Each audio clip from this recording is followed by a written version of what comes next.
अथ पितृसूक्तम्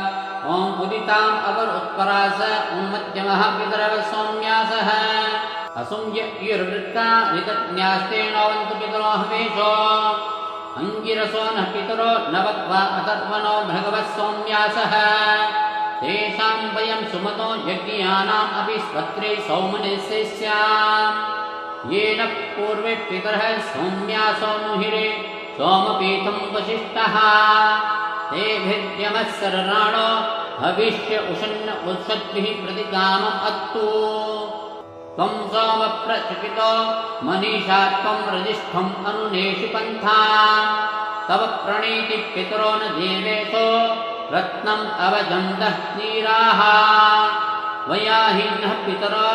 सोमपूर्वे कर्माणि चक्रुः पवमानधीराः वन्वन् अवादः परिधिन्नृपोर्णो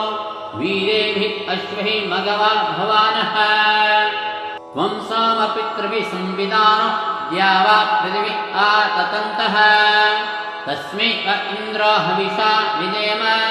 वयं स्यां पतयो रयीणाम् बर्हिषदः पितरः उत्त्यर्वागिमा वो हव्या चक्रिमा